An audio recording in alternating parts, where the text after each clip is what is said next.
Welcome, Dr. James Beckett, Sports Card Insights here with Rich Klein. We talked about baseball, the concept of magic years, and we're going to consider some other sports, some other teams besides the 68 Tigers.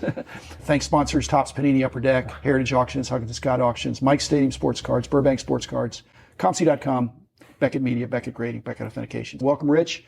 What thoughts have you had since we talked about baseball magic years, and seemed like most of our examples were from the 50s, 60s, 70s, maybe a little bit in the 80s? Yeah, people have actually spoken to me too and like the topic, is that we caught something there, that we understand that collectors want to have a tangible element of a year that they remember fondly a lot of times from their youth. I was talking about not watching a lot of sports. Well, I was home. I didn't have anything else I wanted to watch or listen to. Somebody had just posted on YouTube a 1989 Mayor's Trophy preseason Mets-Yankees game, April 2nd, April 3rd, 1989. Winfield and Mattingly weren't playing. I'm looking at the Yankees lineup. I say, this is a terrible lineup. No wonder they're falling to last place. But I was still living up there. It was fun to see. But if they'd had a great year, it still would have been fun to see a good team. If somebody ever comes up with the full telecast of some of the 69 Mets regular season games, it would be great just to see them, just to remember what that's like. We have the World Series games, we have some of the playoff games, but we don't have a lot of regular season games. Cards gives us a tangible memory of that. Then future generations, I think, that follow other sports more than baseball, will have some of the same memories evoked players, but because it's a different time, they may not have the same memory of making sure they have a LeBron James card from 2016 when he leads Cleveland to their first NBA championship. They want the rookie card. They don't want the 2016. They don't care about who else was on the team. Where the older generation, we cared about not just the fact that Kirk Gibson's on the 84 Tigers and Alan Trammell and Lou Whitaker and Jack Morris, but we want to see the Rusty Kuntz cards. We want to see the Dave Bergman cards. So that's one of the differences. The other difference is I think baseball is the toughest sport to repeat in. You need a whole team. They've all gotten tougher to repeat in. They've all gotten tougher. Football, you've got the Brady era. You couldn't have a magic year for the Patriots. They've had 6 magic years. If you were going to have a magic year for the Patriots, you'd have the first one when nobody expected them to win the Super Bowl. That's what I'm just saying, if you were going to have one. And same thing with basketball. The dynasty is led by Michael Jordan winning 6 rings, by Kobe and Shaq. And so people, and they just want Kobe. They don't care about a Michael Jordan card from 1993. They just want Michael Jordan cards. But that's my point. So is there such a thing as a magic year in baseball post 2000 or in any of the other sports? I don't think so. There's an era, there's a dynasty, there's a group. They're still collectible. It's not why Stephen Loeffler collects twins. No, he didn't even It's not magic year, although they've had some. He does love the 91s, but he was 4 years old. It's not like he has visual memory about 91 twins because he's 4 years old. He just loves the twins. Yeah. Well, I'm a big fan of team collectors and player collectors. It's a great way to enjoy an increasingly expensive hobby. But like we're saying, the 68 Tigers is not the only example. 55 Dodgers, or there's 60 Pirates. You've mentioned some of these. But I don't hear it in any other sport. Well, the 55 Dodgers is we really don't have necessarily complete rosters. Right. I remember in the New York days, people would say, do you have a Carl Furillo card? They wouldn't necessarily say, do you have the 55 Bowman? They wanted a Carl Furillo card.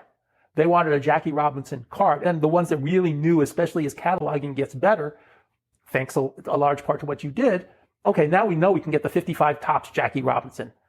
And we know that Duke Snider's in 55 Topps and number 210 and Gil Hodges. And there's a couple of tough numbers. Ed Roebuck's a tough card in 55 Topps high number. I picked one up recently. And so, again, that would be an example of a magical year, of finally them winning. But the Yankees, I mean, what magical year? It isn't magic when you're expected to win, which they did almost every year. The only magic year is 61, the year where you have Mantle. Oh, when you have the, okay. I think I see some demand for that. You know, Brian Fleischer is a 61 Yankees collector. Oh, really? Okay. So, I mean, so how does he manifest that? Is it just in the Topps cards? He did the Topps cards. I think he started doing autograph cards, and it's a long time ago, but I think he started doing a collection of everybody Maris and Mantle hit homers against that year. That's exhaustive. Yeah, but that's not that expensive. You don't have almost no Hall of Famers. It's not that expensive. Right. Tracy Stallard. Yes. Yeah. You mentioned that the Reds, the Big Red Machine, there was a lot more interest in 75 than 76. Correct. What do you attribute that to? It's a really cool design, and 75 is the great World Series. 76 is an attractive enough set, but it doesn't have the same allure of collectors that 75 does. And as I said, 75 is the year they play the Red Sox in the greatest World Series ever played. As a Yankee fan, I'll tell you, the 76 World Series was horrible for many reasons. I was a Pirate fan back in those days. So the division series went through Pittsburgh. Yes. I think, At least you got 1979. the Pirates, if they make it to the World Series, they win it all. Speaking of 79, 79 is almost as much of a magic year for the Pirates as 71 because there's a special thing. They are the We Are family. And the cards aren't that hard to get. So you can do the 79 Pirates team set without really spending an arm and a leg.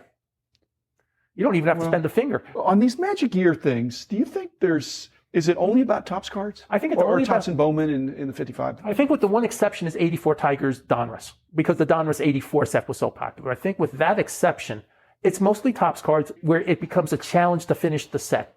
Because in 68, you have all those tougher cards, Tiger cards in the last series. 67, you have the Red Sox card, the team card. 69, some of the Mets are sneaky tough in 69. The 60 Pirates aren't that bad. But you get some of these years, even the 61 Yankees, if you really want to do the full set, you got to get those tough high number all-star cards. Hockey, have you ever heard about magical years there? I've never heard of You heard Dynasties. Because they're dynasties. There's lots of different 4 or 5 year runs of Canadians or Leafs or Islanders or And yet the Rangers Oilers. were always more popular among card collectors when I was living in New York, and I think they still are, than the Islanders ever were, even with the Stanley Cups. In fact, for the Rangers, part of the allure was the fact that the Rangers didn't win the Stanley Cup between 1940 and 1994. Was that a magic year for him? Was that when Messier helped Messier, yes. Messier basically guaranteed. But does that make it a magical year? You're too late to have a magical year? It's too late for the magical year, except I got a funny story. I'm watching a film on NHL Network, and I see Buddy Kurzweil. He's been a Ranger season ticket holder forever. Yeah. So I'm watching, and all of a sudden I see this name, Buddy Kurzweil, being interviewed about the 94. I go, oh my. For those who don't know, Buddy, along with his late partner Rick Barudin, opened Sports Corner in the mid-70s. One of the very first baseball card stores in the country. And 20 years ago, when I was still at Beckett, Mike Payne was the editor, and we're sitting around and I said, Mike, do you want me to go find and talk to the guy who owned the first baseball card store in the hobby? And Mike's eyes lit up and said, really? I go, yeah. Okay. So we did an interview with him to get him into a magazine of key hobby events, which was cool. Yeah. But he was a huge Ranger fan. My friends Mark and Donna Rubin, who own a store in Westchester County, they're huge Ranger fans too. So they've gone to hockey camps. They've gone to the Gretzky Hockey Fantasy Camp. Fantasy camps are cool. I've talked about You've done the other thing that I don't hear much about, because again, the magical year, again, baseball, well established. There's eras or dynasties. What about rivalries? Have you ever heard of the collected Celtics and Lakers because they were such rivals? Or I've heard of Dodgers and Yankees maybe, but that's a New York thing. The closest thing it has to do with being, as you said, Dodgers and Yankees, Red Sox and Yankees, because they're geographically close enough. And especially if But you wouldn't collect both, would you? Who's got a collection of Red Sox and Yankees? You're not going to collect both, but if you're any sort of even a vest pocket dealer, you might do both. Because you're going to make money. It's not magic if you're supposed to win.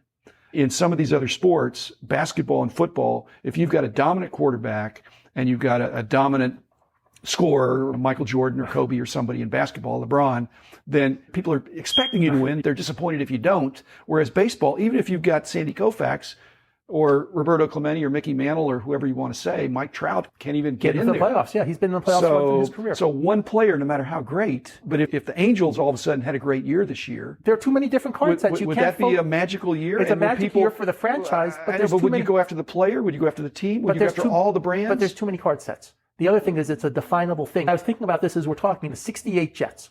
Joe Namath, I guarantee it, walking off, waving his finger, number one in the air. Yet I can't think of people who go chasing 68 Jets cards. They have some other Hall of Famers. Don Maynard, he gets like a normal card. It's not like he gets a bump for that thing.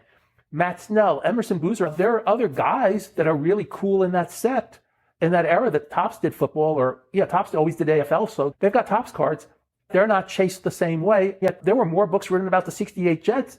You would think people would still collect the 68 Jets football team. They really don't. You're saying the pronoun they, but aren't we really talking about people that are longtime fans or living in that proximity? I guess there's Dallas Cowboys fans who don't live in Dallas. There's a lot of Dallas Cowboys fans who don't. There's Eagles fans that don't live in Philadelphia.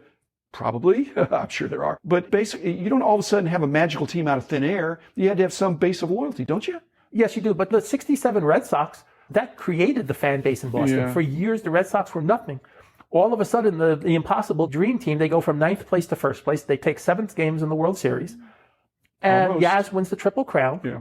It galvanized the entire northeast part of the country, the New England part of the country, all became Red Sox fans that year. So there was no previous base. That became the base. So that would have been a miracle year. That was a miracle year. That was a magic year. Yeah, but they still suffered under the curse for another 30-something years. But it was still a magic year because they got there. And they hadn't even been there for 21 years. Yeah. And people forgave them because they weren't expected to win. It was like, hey, you were competitive. You're good. Okay.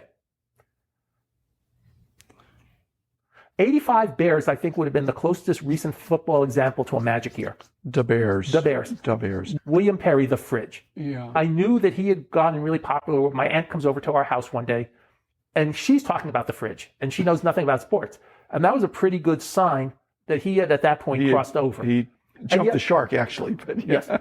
But the point was, there's no 85 Topps card of William Perry. Could you imagine in 1985 if Topps had actually been doing rookies that year? Yeah. And we had gotten an 85 William Perry card? That could have been a $10 card in 85. But that still isn't a magical year, even though it, in that same sense. It was a magical year for the franchise. Yeah. But it wasn't a magical card year because the cards are a little too accessible. But if Perry had been an 85 Topps rookie instead of 86 Topps rookie, it might have even been a magical card. Does it have to have some aspect of underdog? Because Yes. it would seem like in football, you've got a couple of Eli Manning underdog Super Bowl winners, yet nobody's up on Eli or the Giants. Well, Eli's overshadowed by his brother. And his nephew, maybe. And Eli and Peyton have the exact same amount of Super Bowl victories, too. Eli twice just hit his peaks right in time for Super Bowl runs. You talk about teams coming on strong, right? By the way, wouldn't that be a great story? You know what was a great story this year with Tampa Bay? And I'm looking on ESPN, and my eyes went, whoa. They had the greatest retread defensive line I ever saw. They had Sue and they had JPP starting for them in Tampa Bay this year. Yeah. I was like, Jason Pierre-Paul is still around. Excuse me, he's on Tampa Bay. I cannot pronounce his first name, but Mr. Sue was playing there, and there's a third guy too. And I'm thinking, wait a second, this is really cool. Well, you don't need speed. Actually, JPP maybe needs a bit of speed to get around the corner, but yeah, Sue. I'm glad he finally won a title. But it was just one of those weird things where I'm looking and I'm saying, but JPP was an important part of that Giants' second championship team. Michael Strahan's an important part of the first one. He had played forever, and he's still a key member in 2007. There's nothing that says we want to win this year than bringing in an all-time great 43-year-old quarterback. And he still had it. And so if you're 33, you're thinking, hey, they want to win now. And they still had it, and he still had it. And they brought in these linemen who still had it. But if they've only got 1 or 2 good years left, that doesn't matter for Tampa Bay because they want 1 or 2 years. We talk about this in sports, and I'll use still not a magical year. No. Even though it's magical for Brady. We'll talk about this in a different subject. It's, would you make the Doyle Alexander for John Smoltz trade? And the answer is yes. Yeah. You make it for both things. Doyle Alexander goes 9-0 down the stretch for the Tigers. If they play anybody but Minnesota in the Sky Dome, they might get to the World Series. They might win the World Series. If they win the World Series, it doesn't matter that John Smoltz ends up with the Hall of Famer. You won the World Series this year. And most of the time, the guy you give up to get somebody like that is not going to end up in the Hall of Fame. So both sides are right. You play to win the game, as that famous expression from Herman Edwards goes. Yeah. But the miracle teams play to win the game, but then they also get that little extra bump because nobody expects them to win the game, win all the games. Especially in baseball. The best teams win 60% of the games. So if you win 100 games, you're a super team. Yeah. This year's Dodgers were like the last team that looks like they should have won the World Series, and they did. They might have even been able to win 2. We don't know if the Astros were doing something not proper to win the World Series they won against the Dodgers. You've got the best hitting lineup, and you've got the best pitching matchup 3 out of 4 days or something. It helps. It helps. But again, it can't be a magical year because they were expected. No, it's a little too late, but 88 was a magical year for the Dodgers. Oh, with Kirk Gibson. That was a magical moment. Yeah, and Oral Hershiser in the 59 scoreless innings. That was a magic year. And if that year had occurred 20 years earlier, we'd be probably having people chasing the 68 Dodgers. If the 88 Dodgers did in 68 what they did in 88, they'd be chasing them. Yeah. There'd probably be because Kirk Gibson signs as a free agent from the Dodgers, they probably would have gotten a high number Kirk Gibson card on the Dodgers. And all of a sudden, then you'd have a very popular card to chase. Now, there's a fantasy worth chasing. Yeah. Thanks, Rich. Thanks, listeners, and see you tomorrow.